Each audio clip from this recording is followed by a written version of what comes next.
Definitely Good not. afternoon, UK Crime Book Club members, admins, and our lovely, lovely, lovely authors.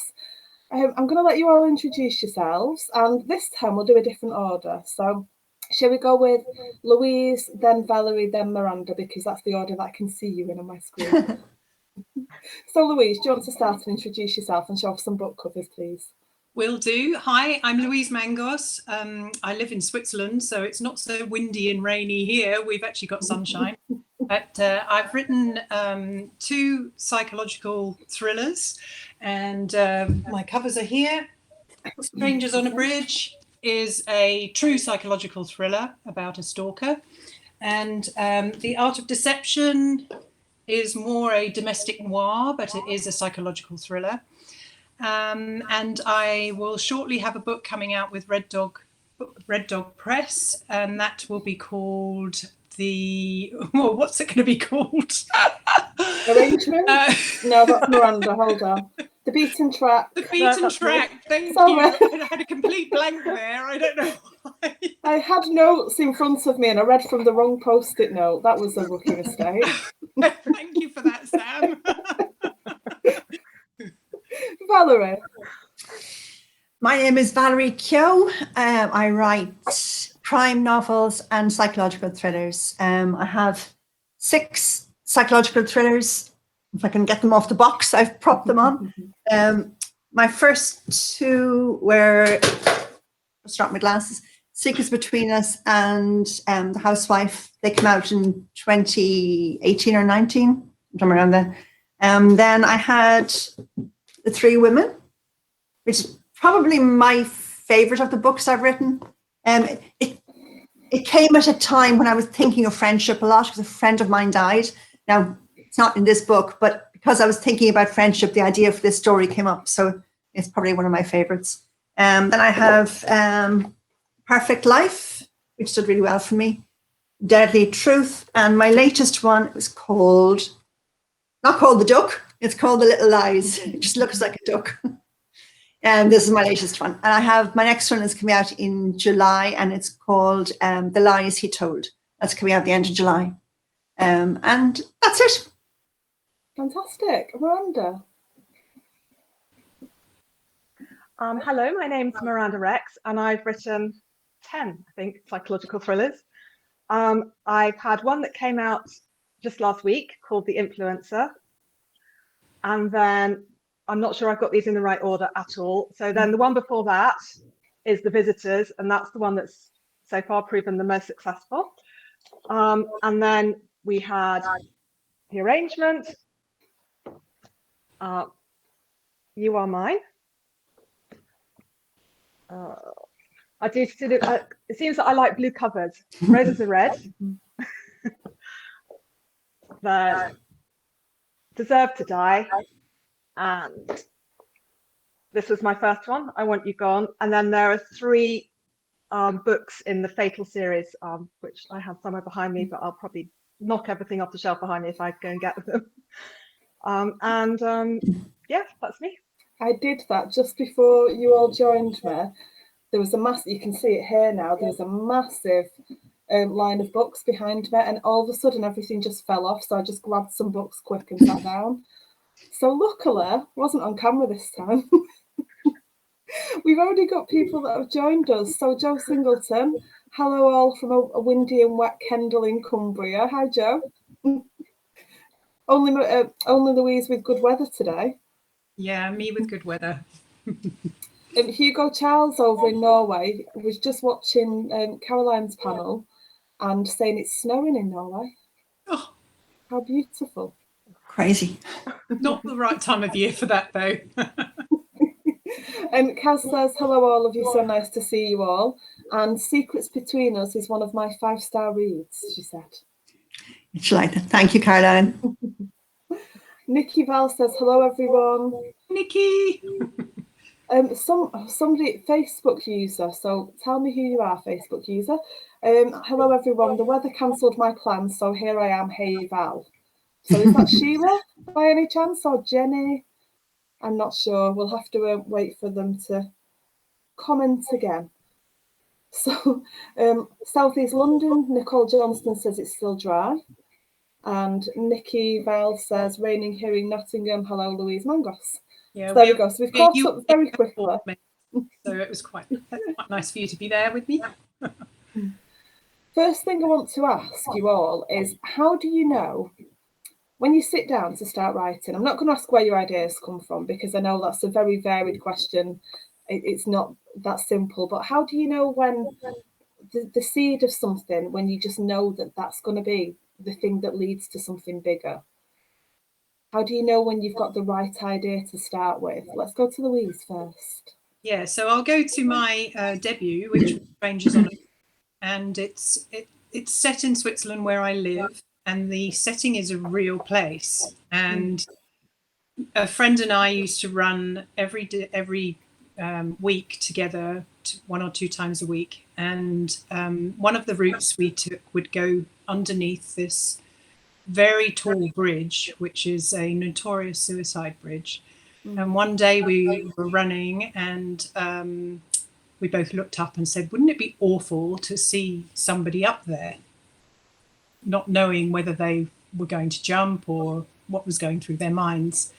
And a complete seed for a story started from that. So that's easy for me that was my debut, and that's easy for me to remember when that very moment happened. And from there, it kind of it sort of it came out like a snowflake. Crystals came out from the center of the snowflake, and all these storylines started developing from that. But that was my seed. Valerie. Well, I'm a complete pantser, so I just have a germ of an idea like that. And like Louise, it just seems to grow from that. I mean, when I wrote The Perfect Life, I got the idea for the story. I walk along the Kenneth Canal for my exercise, and there's a seat along the way that I pass, and it just, an idea came to me about, seeing a man sitting there and getting into conversation with him, and that became a part of the story, and it just grew from there. I just started writing and hoped the story would come together, but quite often I don't know that it's going to come together until I start writing, and then I just keep my fingers crossed and keep writing. And I'm sure both of you often have the same problem, where you get to a story, you think this is not going to work, and you just keep going and you keep going. Well, I keep going and keep going, and I usually said to my friend Jenny, it's going to be rubbish, it's not going to work this time, and she always says to me, you say that every time, and it always does. And so far it always has. Now, one of these times it's not going to, but so far it always has. So it's that German idea, as Louise says, it just grows. Miranda. It's the same, although I tend to have most of my ideas either walking the dog or in the bath, and I reckon that if I don't write them down, which I tend not to, if I still remember them the next day or they sit with me, then I know that's probably worthwhile hanging on to. And most of my ideas come from either a place that I've been, or some experience that I've had, or even just sort of listening to something on the news. And it's got to sort of sit and distill and percolate, and then I take it from there. And I used to be a complete pantser, but now I'm a totally opposite. I'm a plotter. Joe wants to know, what in your mind separates a thriller from a psychological thriller? That's an interesting question, Joe. Yeah, I think the umbrella term of a thriller, I mean, already crime fiction is there are so many subgenres of crime fiction. And I think when somebody says thriller, it could encompass any of those subgenres, and it could be a spy thriller, an action thriller, a psychological thriller, I think, is just another one of those subgenres. And just calling a book a thriller itself, the book would then have to have the pace and tension of quite an active plot. And a psychological thriller could maybe be more of a slow burn. And in terms of the thrill, I hate to use the word, but I guess it has to have a twist. And I like to use the word reveal rather than twist, because the twist has become this thing that's used in marketing and publicity, and it's it's a little bit of a tool or a device, and I don't think I like the word anymore unless it belongs to an ice cream. Yeah, it is difficult. I mean, I tend to write a book and then hopefully it'll fall into the right genre. I think sometimes my books, especially my earlier books, Secrets Between Us and The Housewife, were more domestic noir than psychological thrillers. My later ones are more, because I write crime novels as well, they tend to be a bit more crime psychological thrillers, so they're more psychological thrillers genre. But I agree with Louise, this idea of twist and multiple twists, sometimes it's just a headache, and then you get readers saying, oh, there wasn't a twist. And think, but the story is really good. It's just difficult. And then I had a reader who said she brought somebody in out of the blue and he was guilty party, but I hadn't. But readers tend to read so fast sometimes that they get to the twist and then they say they haven't really read the book properly. So because the character had been in the book before, but the readers just didn't see him. And yeah, it's just difficult sometimes. I just try to write the book and then leave it to my publisher. Bloodhound are great. They can stick all the labels they want on it, but that's their job, to sell them. Miranda. Yeah, I mean, I totally agree. I think it puts us all under quite a lot of pressure, actually, to feel that we've got to have this twist. You know, and all of these different storylines that come through the book. Yes, you know, I enjoy writing that, and it is fun as an author to work out what's going to happen as the book goes through its arc. But on the other hand, we're slightly in danger of putting ourselves in, you know, pigeonholing certain types of books, and that sort of is a shame. And I'm just finding, you know, the more psychological thrillers I write, actually it's really hard to come up with something that hasn't been done before, because everything has been done before. So then it's about the characters, because all of our characters are totally unique, and perhaps we need to, you know, sort of go back to that a little bit more and take it away from being, you know, very stuck within a particular expected genre. That must be a difficult thing for all of you, to keep what you write so fresh, when you must have the worry of originality, but knowing that you can't possibly be completely original, but putting your own spin on it. I mean, is that something that worries you when you're writing or in between books?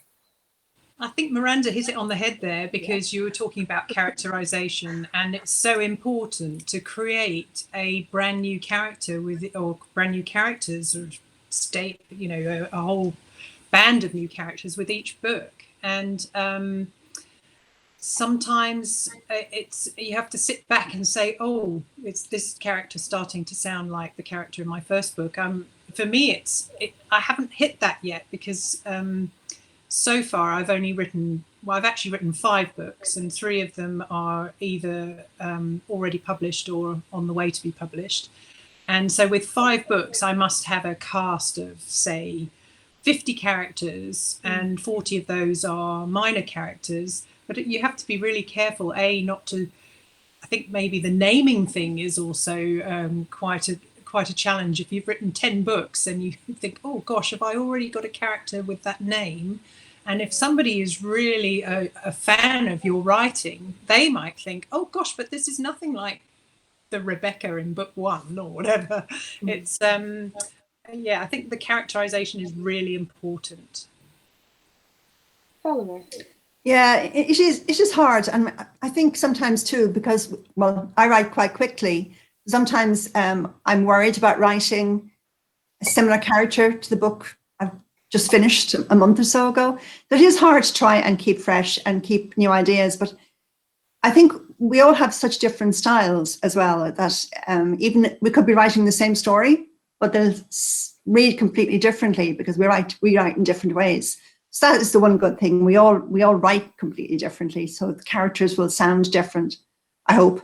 But the names thing, Louise, is a big bugbear of mine. I am terrible for just thinking of the first name in my head and writing it down, which is why I ended up with 3 Davids in one book, because it was the first male name that hopped into my head when I was introducing a new male character. So I've tried to plan names this time. So I have a list of names rather than just using whatever hops into my head. So That's my only nod towards planning, I'm afraid. Miranda. Yeah, I agree, Valerie. The name thing is a real issue. And then not having names that begin with the same letter, you know, Oh, yeah. the David and the Daniel and, you know, all the rest of it. Yes. So yes, I'm finding names quite difficult. I also try not to call any of my characters by people that I'm close to or, you know, good friends, because yeah, that wouldn't be good, would it? So I've actually now totally forgotten what the original question was. We're asking about how you keep things fresh with so many authors writing in the genre. How you keep things fresh? What do you do that's different? It's difficult, and I just hope that, you know, the more that I write, in theory, I should be getting to be a better writer. But there's always those doubts that come sort of at a particular point within every single book, and it's my publishers that point out to me, yes, you were here last time, don't you remember? No, I don't remember. But I hope I keep it fresh. I try and come up with interesting characters in different scenarios each time, and that's, I guess, all we can do. So just enjoy what we're doing. Just regarding names, I had a program from Bath Theatre during the week, and it's brilliant. Every time I want a name, I just flick through it. The first character that comes up, I use that name. Brilliant. So do you all use kind of other things as well, like baby name books and Googling the year that a certain name was popular, things like that, when you're naming your characters? Yes. Sometimes. I haven't so far, but that might have to happen in, say, books 6 and 7 and 8. But so far, I've managed to create a character, and it's kind of like naming a baby after it's born.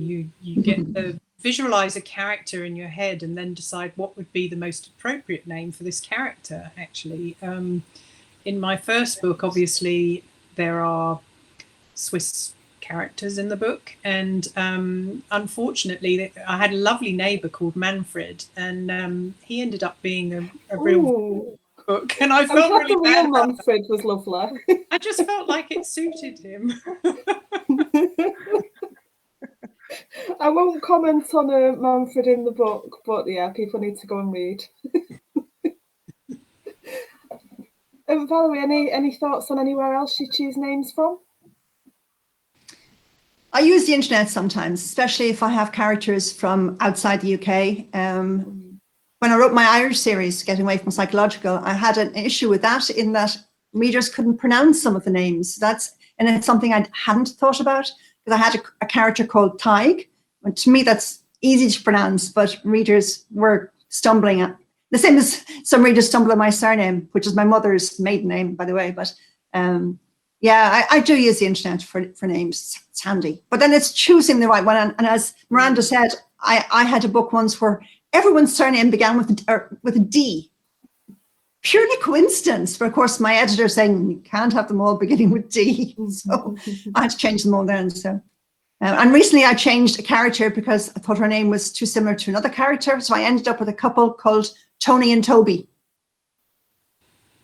Yeah, and it's amazing how you don't realize that, because you're visualizing these characters in your head. Your Tony and your Tony would have been completely different people in your head, but the reader may not have got there yet.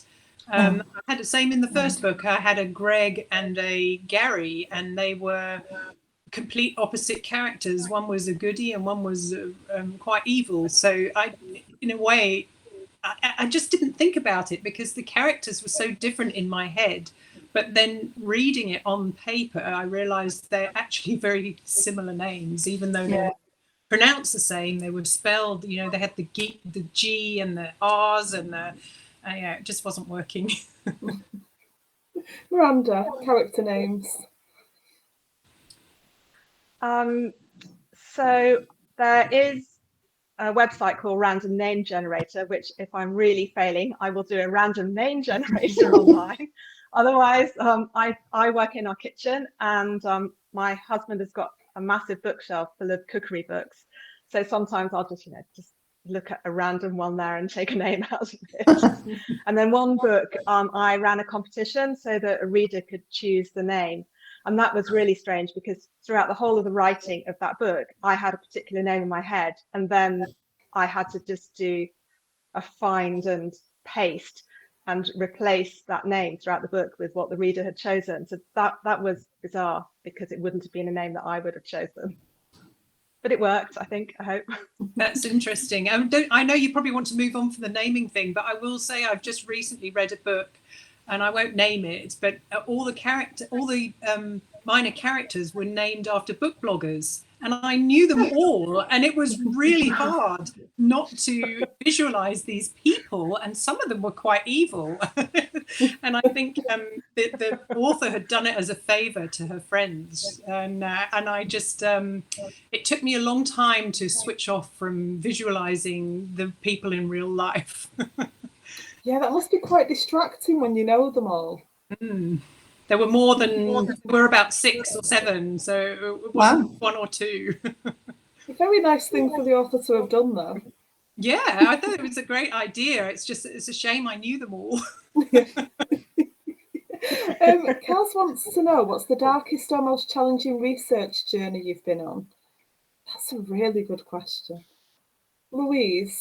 Yeah, well, I remember the first time I walked across the bridge when I was writing Strangers on a Bridge, and I thought, I have to know what it's like to stand on the edge of this bridge and look over. And I'm not very good with heights, and so that did my head in a bit, to be honest. And then afterwards, I had to find out what the police procedural would be for people who are seen on the bridge, because drivers who go by will call the police. And there's now actually on this very bridge where it's set, there are emergency buttons and emergency telephones to call. And so going through that whole scenario when somebody might be wanting to take their lives on the top of the bridge, it became quite dark and disturbing for me. And I had to read a lot of incidences of people who'd actually jumped, and I went into quite a deep place there. So yeah.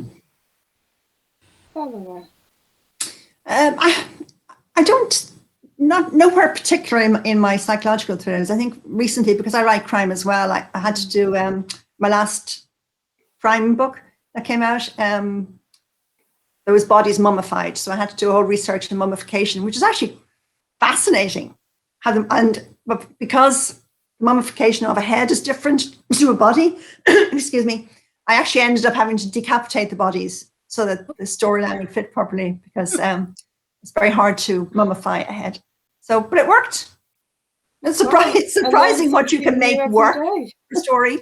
Yeah. So I would know how to mummify a body as long as I got rid of the head first. Okay, note to self, don't annoy Valerie. Miranda? I tend to do sort of quite a lot of online research, so my search history is seriously dodgy, as I suppose all of our search histories are.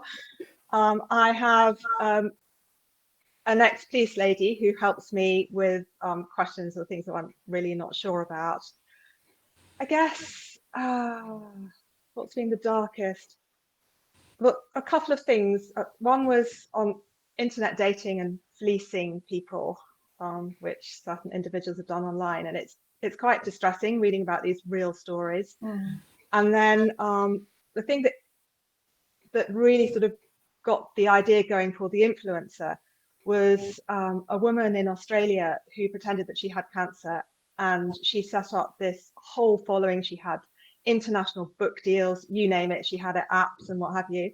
And the whole thing was a fantasy. So she had this following of people. And I was going through this at the time that she was at her sort of height of her fame. And it was just extraordinary. And so people were following what she was saying and doing. And yet it was all lies. She just made the whole thing up. So that was actually the initial nugget of an idea for the influencer. And because I'd sort of experienced something similar to that, I found that pretty dark, but very cathartic, I have to say. All writing, I don't know about you two, but writing psychological thrillers, I don't need a therapist. I can just do it on the page. Really cathartic. Exactly right. Yeah. Yeah. That's a really good point. So you must be able to get a lot out in writing different things, even if sometimes you can't put exactly what you've been going through. Because if if you've been cathartic and getting things out, you're going to be talking about very, very personal things. So do you ever find that you write things and then kind of pare it back so it's not so personal? I've just spotted one of Nikki Val's comments about how she wrote one of her names of her characters was an old boyfriend, and then wrote some really nasty things about him. And it's kind of, yes, so well, here we go. We can repair some of the damage done to us by it's an awful thing to say, but maybe killing off some of our people. Better on the page than in real life, though. So no, but I bad think boyfriends beware. Yeah, I think there is beware, but I think if we've all had certain things happen to us that have shocked us in our lives, and perhaps by writing those things that are happening to our characters is a form of therapy in that respect. So it gets it out, and it gets it out of your system, and you can move on. That's a really, really good way of looking at it. Valerie? Sometimes I find, though, if I'm in a particular bad mood about something, or if I haven't slept, or my husband's annoyed me, or I'm worried about something, my characters start being worried or grumpy or annoyed or something. So then the next day I come back and I'm my usual self, and I think, oh, she wouldn't say that. So from that point of view, yeah, sometimes me goes in too much into my characters. So yeah, I have to watch that a little bit as well. But yeah, but it's great. It's great being able to kill off people you don't like. Very nice. We're playing God, really, which is great. And we invent these lives, we invent these characters, and we have them do our bidding, which is actually quite fun. The ultimate justice. Yeah. Yeah. We're I'm definitely getting a lot of ideas. You're going to see me scribbling stuff away at the side. Miranda, ever had to remove anything a bit from a book that's gone too personal? Or just enjoyed the catharsis of writing? Yes, I think I do. But I do. No, I do find the whole process really cathartic. I mean, like in the arrangement, it's about a mother whose daughter is killed, so that's really, really dramatic. And I'm not saying there's any sort of analogy here, but my daughter was studying in America during that time, and so I tend to catastrophize things. So I'm thinking about worst possible scenarios, and I kind of get rid of them by writing about them. Anyway, it works for me, and maybe that's a bit dark, but I'm not saying that all of my books have got sort of my own personal neurosis in them. Some of them probably have.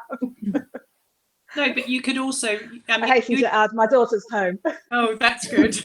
Good. Be writing, I guess, about her. You can put your emotion into it as a mother, and that will come out in your writing. I mean, I'm sure. I mean, the last book there that you've written with the mother and the two girls who are friends. I mean, you just know that if you've got your own children, you're always concerned about how happy they can be together and how they get on with their mates and things like this. So stuff like that comes out in the book with far more emotion, perhaps, if you have your own children or if you're relating to relationships in real life. How do you go about writing things like that without it driving you insane? Putting yourself in that situation, standing on a bridge or daughter in another country. How do you really go there without it taking its toll on you? Should we go to Louise again first? Yeah, when you get a situation where you need to resolve a problem, perhaps that in a way, as I said in my last comment, is kind of like a literary vigilantism. So you're sort of able. I don't know many books that just end on a completely black and dark note. There is always some resolution at the end of a novel. And so it's like going through it and coming out of the other side of it. yeah, and I think that it doesn't happen in real life a lot. So people who have feel like life is unfair and something bad's happened to them, they don't often get resolution. So as a writer, we can bring that story out to something that actually winds up being not necessarily a happy ending, but at least there's a problem solved at the end of the novel. And yeah, perhaps that's far more satisfying than real life, in fact. Definitely. Valerie? Yeah, it is. It's that idea of you're inventing this world, and you're making all the characters do what you want, so you can have them live happily ever after or near enough. And I like Louise. I like my books to end on a positive note. Generally, I think only one of mine doesn't, and The Housewife, in fact. And the only reason it doesn't is because my editor didn't like my original ending, and she wanted me to make it. She told me that psychological thrillers shouldn't end happily. Now, I have learned to disagree with her, but that was back then when I was far more naive than I am now. So it ended on a negative note, where all my other books end on a positive note. And it's the way I prefer to write. Because when I was a child, in fact, until I was in my 20s, if a book didn't end happy ever after, I wouldn't read it. I used to read the last page first. And if it didn't end happy, I wouldn't read the book. I can't believe you do that. I don't do that anymore, but No. No, don't read the last page. Yeah, always it's did. all wrong. It's all wrong. Miranda. I agree. I mean, we want to be taken on a journey. We want that journey to be exciting and thrilling and suspenseful, but there's got to have resolution at the end. And I do like to have a positive resolution. In fact, the only book that possibly hasn't got it is my latest, The Influencer, because there is a bit of a question at the end of that, and that is quite a big twist. But I hope it works in that book. But generally speaking, it's all about, it is about having a positive ending, however that might be. It does work.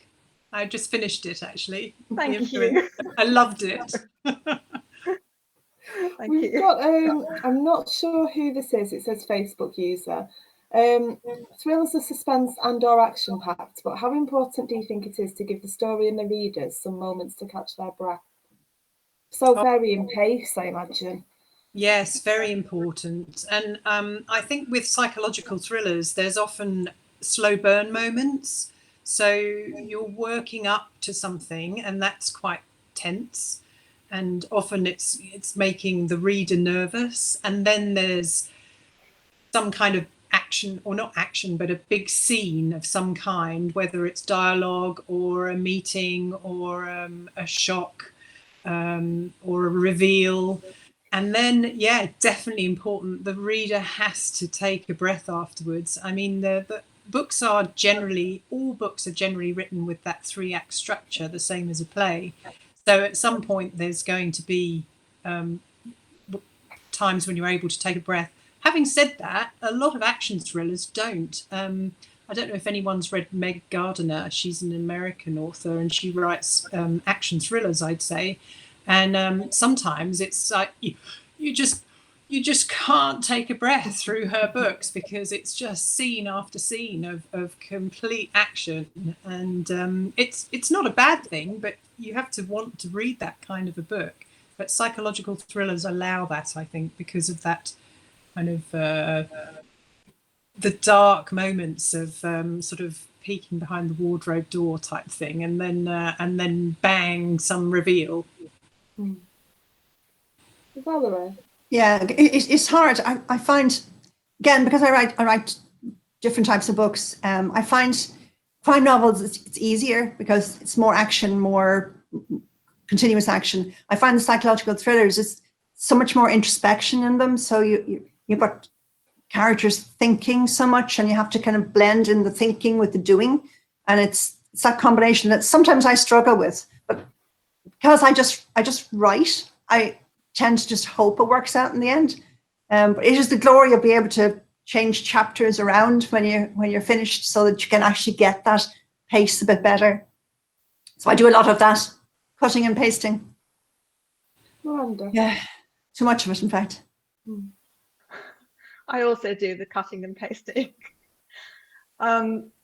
Yeah, I mean, that's what I like about the psychological thrillers, is that you can actually get inside your characters' heads, and so that it's not just this constant go, go, go. Although I definitely find plot easier than characterization, and I suppose if I was totally left to my own devices, there would be too much plot and not enough getting inside their heads and thinking what they are, understanding how their thought processes are working. But that's the fun of it. Joe's got a good question. He's full of the good questions today. Psychological thrillers tend to be standalones. Do you feel it would be possible to write a series, or am I just making things awkward? Well, if you had a psychologist as who was your main protagonist in a psychological thriller, I don't see why not. I actually, my debut novel, Strangers on a Bridge, was initially 2 books. So it is a book of 2 halves, and you'll know exactly when the second half would start if you've read it. But in the end, it was decided that we needed both story arcs in the same novel, so I just condensed it. The only trouble with working with a psychologist in a series is that then it sort of becomes a procedural rather than a psychological thriller. So unless you're going through, perhaps you could have a setting that is the same setting, like a prison or some kind of a hotel or an institution or a home, and that becomes a series. But I don't think the psychological thriller in general lends itself to becoming a series because of the very nature of having to have that resolution at the end. Valerie, what do you think? Yeah, I agree with Louise. I think the story arc for a psychological thriller lends itself to being a standalone. I do have readers who ask, would I not do a sequel to The Three Women? And I'm thinking, no, probably is the answer. I don't think it would work as well. I had intended, I have one self-published psychological thriller, Exit 5 from Charing Cross, and I had intended initially to write a sequel to that. And I might do someday, only because of the way it ended lends itself to another story. But it's kind of unusual, the way it ends. If you haven't read it, it's a kind of book that people say, she never ended that, she just stopped writing. That wasn't true. I did end it, just not the way that some readers like. So I wouldn't mind writing another one of those, maybe someday. But I think generally standalone is probably better. I can butt in and say I think the influencer. I agree. I think the influencer could be you could write a sequel to that. But I won't say anything else, otherwise I could do, but I'm not going to. I did do that. So I've got 3 books written around a psychologist. She works alongside the police, and she specializes in body language and phonetics and graphology and that sort of thing. And I did 3 books, Fatal Fortune, Fatal Finale, and Fatal Flowers, not in that order. And the problem was that they didn't really kind of fit in either a police procedural or in a psychological thriller. And I think one of the issues that we have in today's day and age is the reader has these really kind of strong perception or preconceptions as to what they're expecting to read. And if it doesn't fit neatly within those boxes, which personally I find a bit of a shame, but I understand it, then it's kind of problematic, and it's problematic for the publishers in promoting the book as well. So I was hoping to do at least one more in that series, and maybe I will, but I can see why it hasn't worked as well as the standalones. It must be filled with pressure to know that whatever you're writing, you can't really always stray too far outside the lines of it. No crossing genres and things. It can be quite a difficult thing to do. And like you say, publishers are a bit risk averse to trying something new, especially if you're a debut author doing it. So is that always on your mind when you're writing? Is that a real challenge to make sure you're not bleeding out into other areas? I'd love to write in different genres. I just, and in a way I have. So my next book is definitely a psychological thriller because it's about a stalker, but it's nothing like my debut. It's about a man who stalks a backpacker around the world. And so it's got some great settings and very different to my first single setting novel. But then my fourth book, which I have actually almost finished, is more like it's a psychological thriller, but it's more like a modern day Agatha Christie, where there is something that's happened amongst a group of people and the reader kind of has to work out who's done the bad thing. And in a way, it doesn't necessarily fit into the psychological thriller genre. It fits more into a whodunit genre. And yet there are psychological thriller elements to the novel, and it also has multiple characters. So that was quite challenging in itself. But I've written it, and I'm just hoping that that someone will pick it up and not go, but we need you to keep writing in your psychological thriller genre. Although I have been told that stalkers are a bit passé now, so that's good. At least another stalker book after this one. Valerie. I must admit, when I start writing with my germ of an idea, I never think of whether or not it will fit into a genre. I just write the story and hope it does. But I think publishers are very good at putting up the right words to include it in a particular genre. I think The Perfect Life, which I wrote last year, that could as easily be called a crime thriller as a psychological thriller. And it would fit neatly into either, because there's so much elements of crime in it, and there's also elements of psychological thriller in it. So it could fit in either. And I think that's the way I write, in the hopes that it is going to fit. And so far I've been lucky in that it has.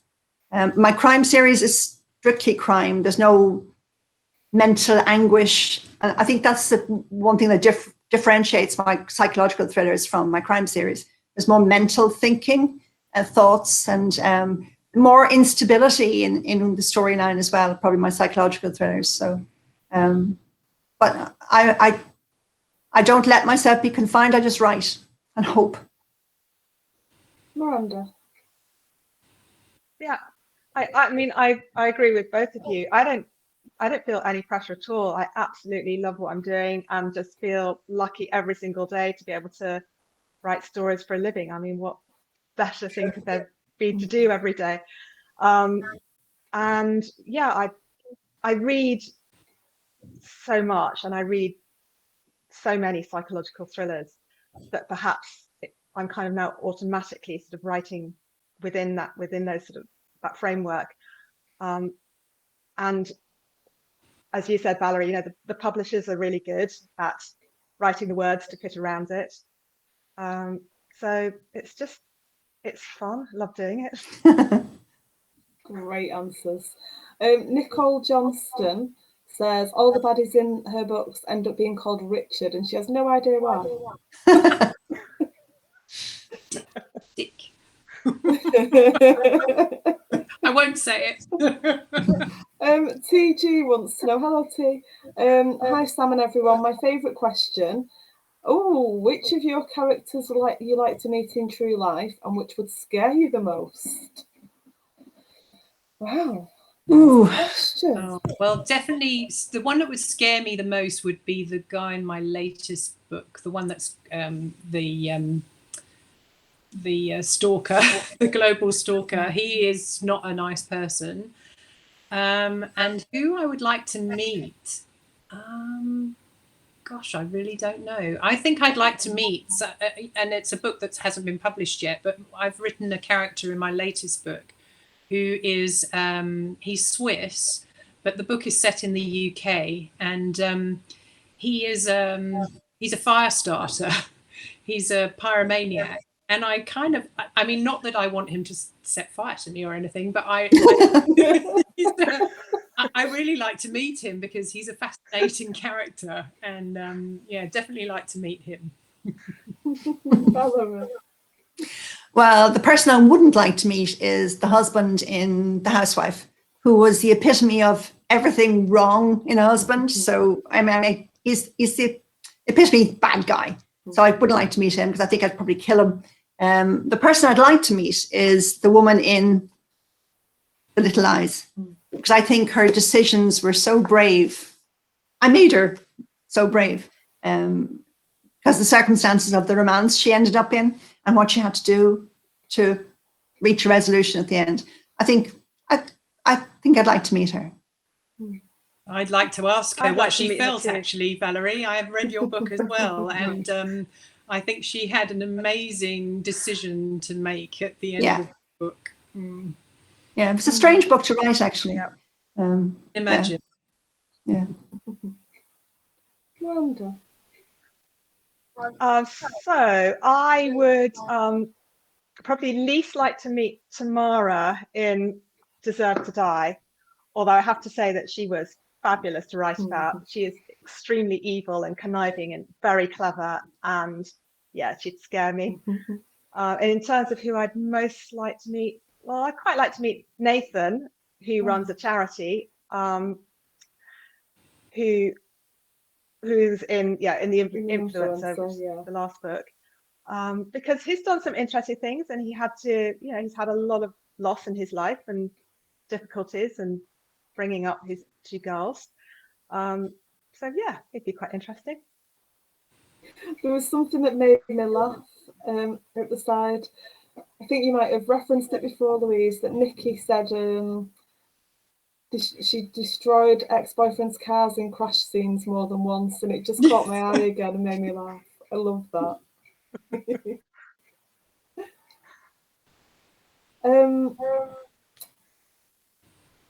We've got so many different comments. I hadn't realised how many I'd missed.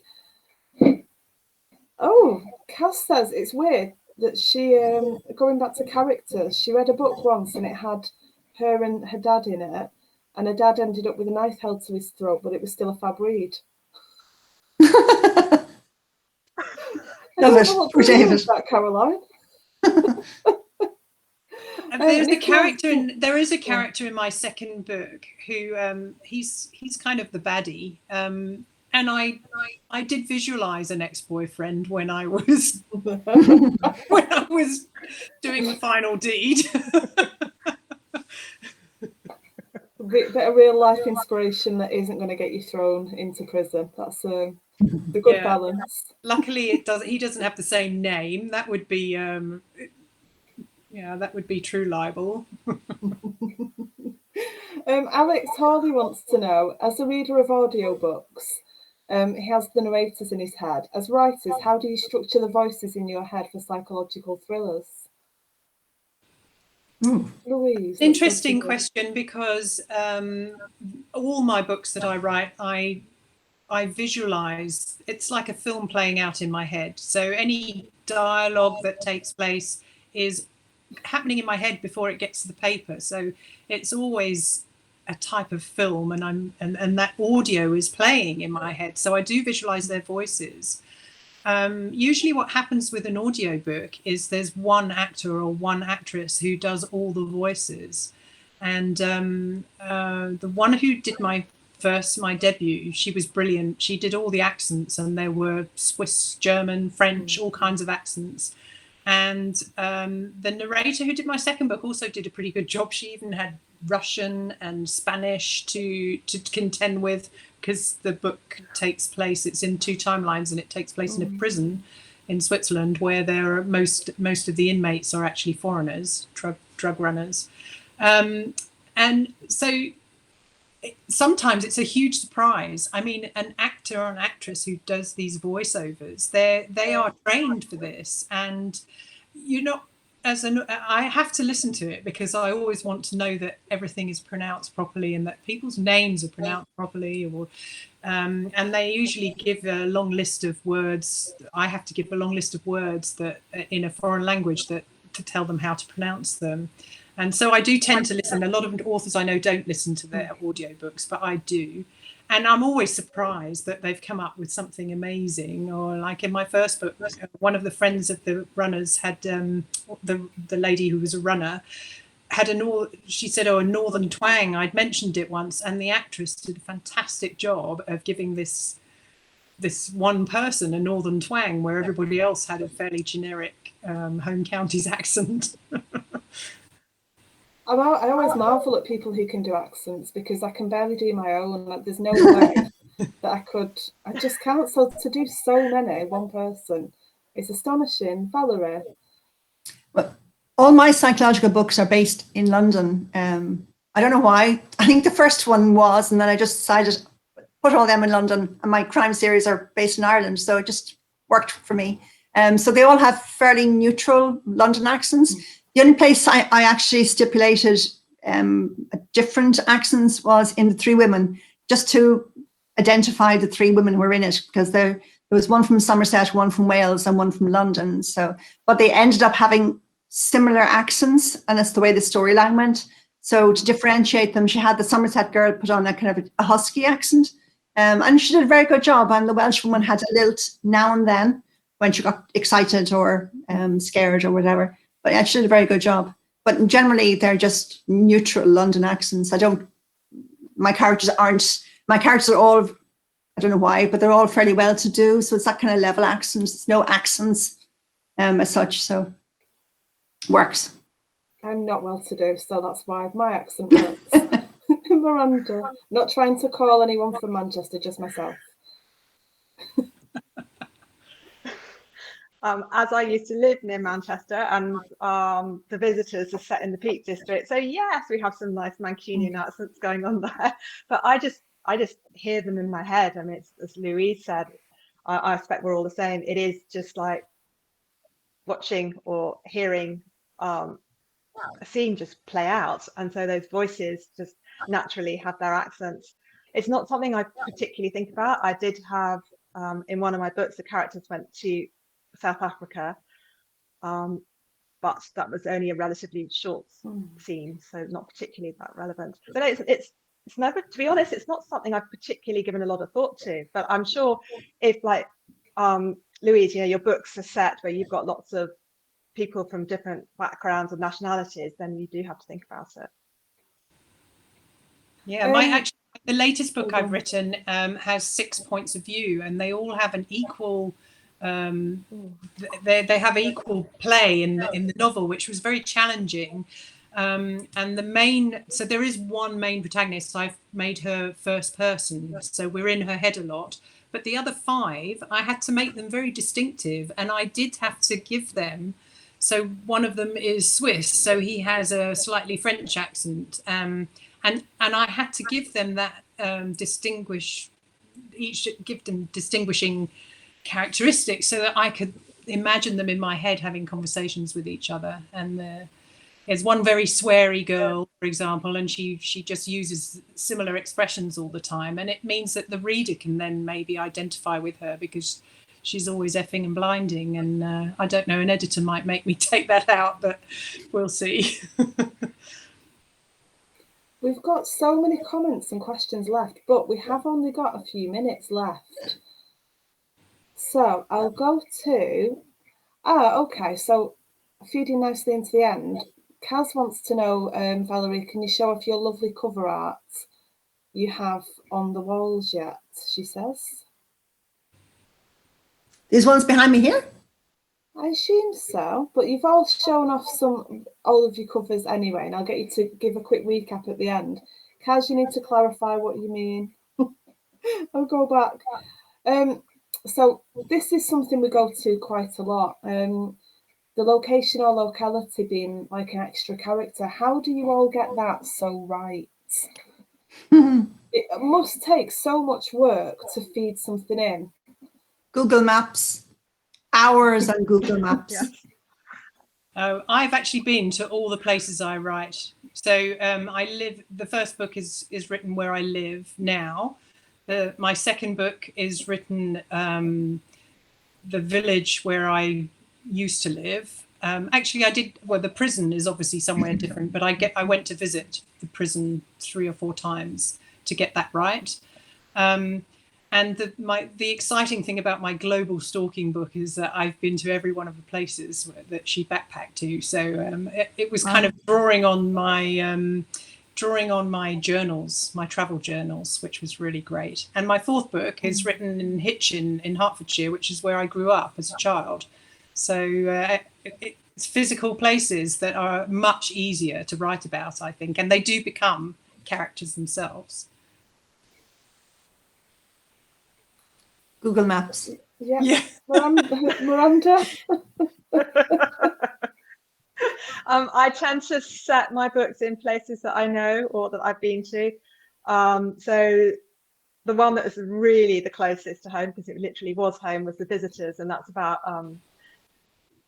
guests in a holiday cottage that don't leave. And I actually ran a holiday cottage, but I have to say that I had lovely guests, so that was fine.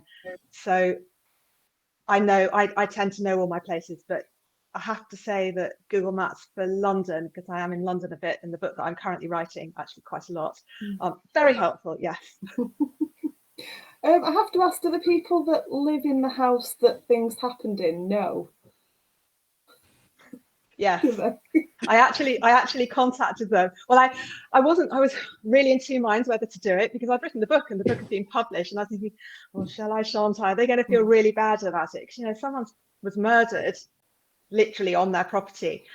In the end, I sent them a copy of the book, and I'd sent him an email to warn him that he was getting a copy of this book, but he didn't get the email, he just got the book. So then I got a message back from him saying, thank you very much. And then he started reading it, and they thought it was hilarious. So fortunately, it was all right.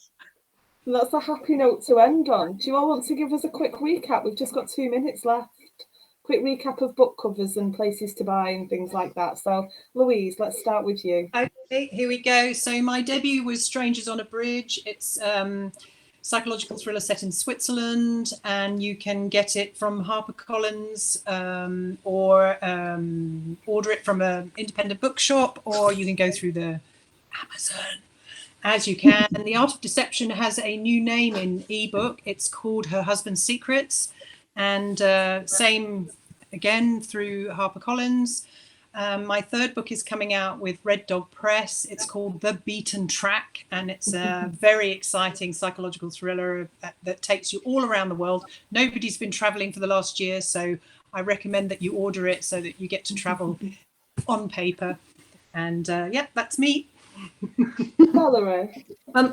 That's me. I love these.